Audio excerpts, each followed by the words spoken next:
Please be advised that this video is for the sole purpose of entertainment. Any views are purely my own, are subjective and may not necessarily be true. I do, however, do extensive research for all of my videos.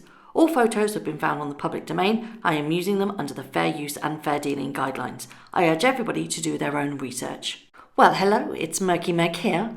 It's Sunday the 21st of June and there's been a lot of activity over the last couple of days when it comes to news articles about Harry and Meghan. The first one I want to bring up is the fact that Harry and Meghan have stopped using the Queen's lawyers in a move which suggests that they won't be rejoining the firm. Now, while there may very well be an innocent reason for this, them being in America, it is a bit unusual for Harry to ditch his normal lawyers. These are the ones that his family have used for a long, long time. He's used them himself. To actually remove himself from those lawyers, it could very well be as simple as them just wanting a different firm, or it could be a conflict of interest. Now, as probably all of you know, if two parties are using the same firm, one party has to change because of a conflict of interest. A very intriguing blind was raised on Crazy Days and Nights yesterday, and it reads as such. A big battle looks like it's brewing between the former actress turned royal and her husband versus the husband's family. It's why they had to stop using the same law firm as the husband's family. That is implying that Harry and Meghan are going to go battle to battle in court, head to head with his family. But what could it be about? Now, I have kind of racked my brains on this one and I've come up with 4 plausible reasons if they were going to take the royal family to court. Again, as with all blinds, you've got to take it with a pinch of salt. But if Harry isn't using his normal lawyers, there is a reason for this. And it could be, the first thought that I had was, are they trying to establish Sussex Royal again? Now, when all this Mexit malarkey happened, they were told that they couldn't use Sussex Royal. And that's when a lot of people were talking on Meghan and Harry's behalf, saying, well, the Queen doesn't own the rights to the word royal. Yeah, but she gave you the titles, and that you're kind of using your name for monetary values, and that in itself is a whole can of worms that you really don't want to open. The Queen said, no, you cannot use Sussex Royal, and ultimately, she was your boss. She's your head of the state. She is your grandmother, Harry, and you need to listen to her. Could they very well be taking the Queen to court over the use of Sussex Royal? Because both their Instagram and their Sussex Royal website are still active. They've not been deactivated. They're still there. People aren't posting on them. You know, Harry and Meghan aren't posting anything to Instagram, but it's still open. It's not been deactivated. It's not been taken down. Nothing has happened to it, but it's still there. Now, it could be the fact that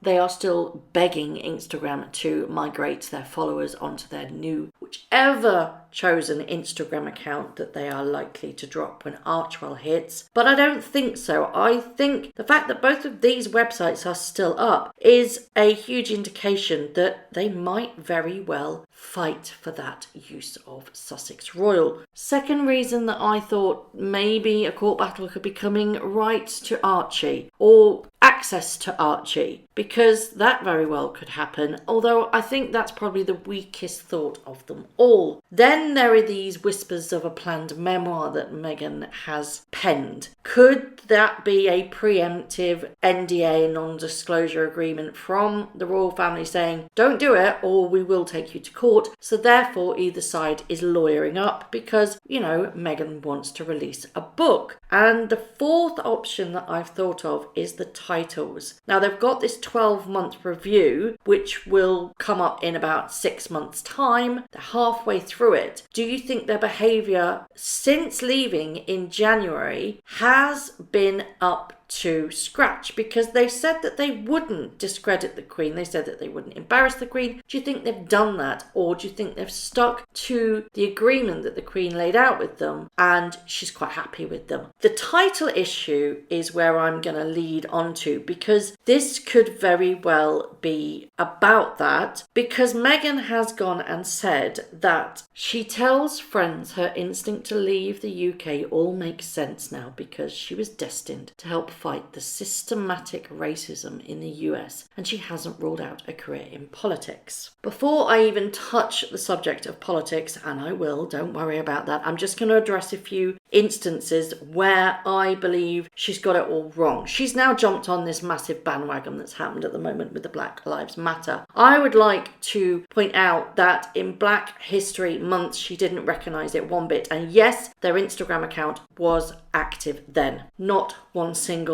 post during that month with regards to supporting Black History Month. Secondly is her wedding. Where was Doria Ragland's side of her family at the wedding? There was one person from her family, and that was Doria herself. If she was really, really adamant that this is exactly where she wants to lie, and it was really true to her heart, not just jumping on the bandwagon, all of her family would have been there and they would have been rejoicing with her. In fact, only Doria was there, which in itself leaves a huge question of why she is doing this now. We all know why she's doing this, but it just makes you wonder, doesn't it? She's jumping on that bandwagon and she's getting on anything that is relevant right now that can put her smack square in the middle of the papers. Now, I was doing a little bit of investigating with regards to narcissism and politics and powerful people, and I came across something called the Messiah complex. Now, this is a state of mind where whoever it is believe they are destined to become a savior. Most people with this complex are reported patients suffering from borderline personality disorder or bipolar disorder or schizophrenia, and if narcissism is thrown into the mix with this Messiah complex, combined with all of the rest, the consequences are unimaginable. It's almost like a narcissist times 100. Now, narcissists are basically addicts, and instead of drugs, they're addicted to their narcissist's supply. Now, this could be whatever the narcissist needs. And with the Messiah complex as well, they can appear to be concerned and compassionate and helpful, but they're extremely manipulative and they use guilt, fear, and kindness bullying. Now, when I say kindness bullying, it means like, why won't you let me help you? I'm only trying to help. If you loved me, you'd let me help you. It uses guilt trips to make you feel guilty, and therefore it's like a projection back onto themselves. And without their narcissist supply, it's a tailwind down to absolute destruction. We're not there yet, though. I don't think. She still has an awful lot of control, therefore getting an awful lot of narcissist supply right now. So let's go into the politics side. People of the royal family can't get into politics. They need to remain neutral. Now, it is a technicality that they're not working roles, but they still are members of the royal family. And she has actually previously told Piers Morgan, prior to him being Markled himself, that she held presidential ambition as a child. Now, royal family members can't have political views whatsoever. They need to remain neutral, like I said. So it is a little bit of a grey area because they are not technically part of the royal family in so much that they are working, but they are still in the line of succession, or as Harry and Archie are. They would also, if she was to run for any political role, have to renounce their titles, both of them. What I want to ask you is, if she thought she had a decent shot, would she renounce her titles and step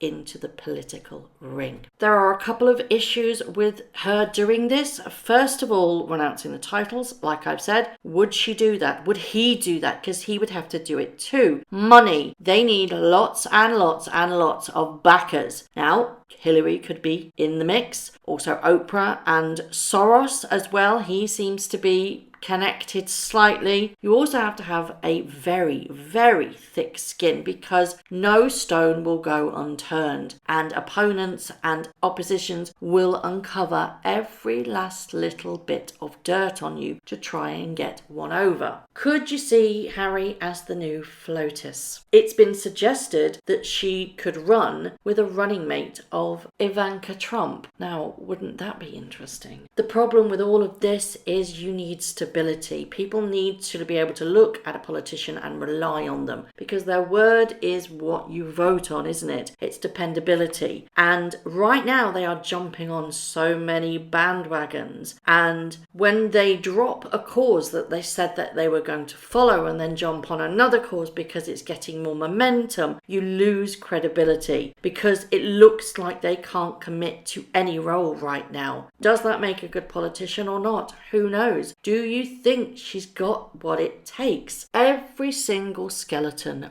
will come flying out of the very locked up tight cupboard. She's ghosted and markled so many people in the past. And you know what? There's that old saying, be careful on who you damage on your way up, because you will meet them on your way down. And you have to be made of very strong stuff to go into politics. You remember the African documentary and the whole thriving and surviving and the looking of forlorn, oh, everybody's being mean to me. That is nothing compared to politics. They are literally a rabid pack of hyenas taking big chunks out of everybody. And if you don't have a thick skin, you will not survive. That documentary with the whole boo-hoo, they're being mean to me, the tabloids, I wasn't aware of them. It was an act. She was trying to gain sympathy because she knew exactly what was coming down the road with regards to Mexit and also the court case. It was a ploy. It was an act to gain the victim mode and to gain, oh, poor Meghan. Didn't work though, did it? Somebody very, very kindly sent me this information that was put on Quora, and it implies that Meghan's PR team are quickly trying to put as much information and money into her deteriorating image worldwide. It says that Facebook, YouTube, Quora, Twitter and so on are banned in China, and that her PR team are putting pressure for them to be supportive of Meghan, but they are refusing to cooperate. The writer says that their company in Germany is in talks with their PR team. We will be producing a publication on this very subject. Says the Chinese version of Twitter have also turned down requests to write glowing tweets about her. She ends her post by saying, my question is how much money is being spent on this and who is paying for it? Doesn't come cheap. Our people, which she means her company, have put in a conservative estimate on this of $7 million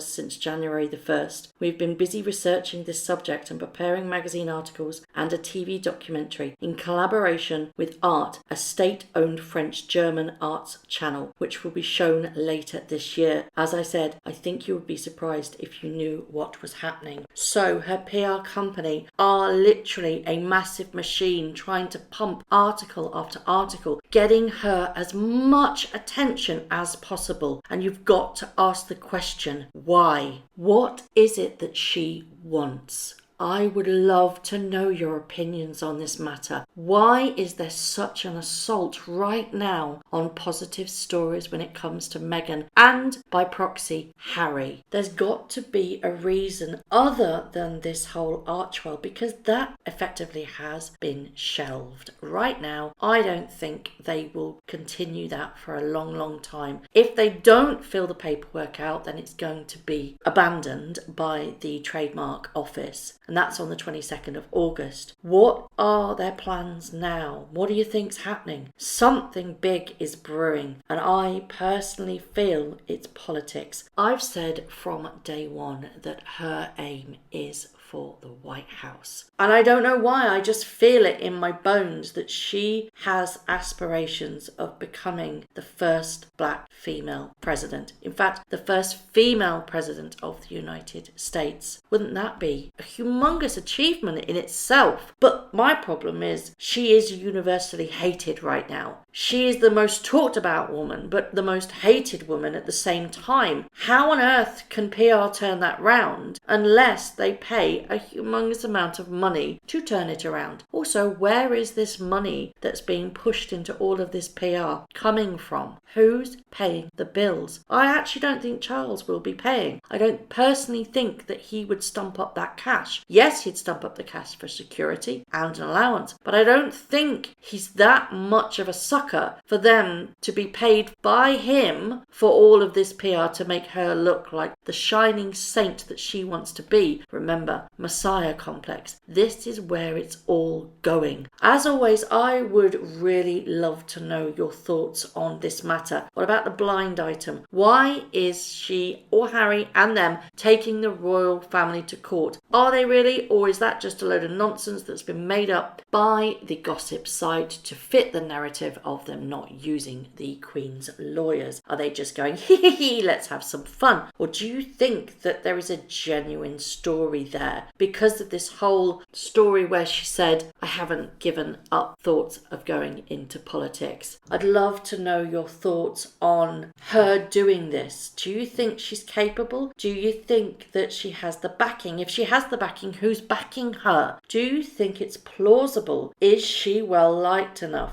Well, you know my feelings on that one, but that's woof. I don't have to go over that. That's old ground. And finally, what's Harry's role in all of this? Is he just the lost little puppy following around at her heels going, oh, pay me some attention, pay me some attention? Messiah complex, remember it, people, because that is where it's going. I would love to know your thoughts as ever. Thank you very much for watching. If you haven't already, please subscribe to my YouTube channel, hit the notification bell, and also that like button. I'd like to take this opportunity to thank all of my followers for all the tips and all the emails, DMs that everybody sends to me. It really is greatly appreciated. So thank you very much for watching once again.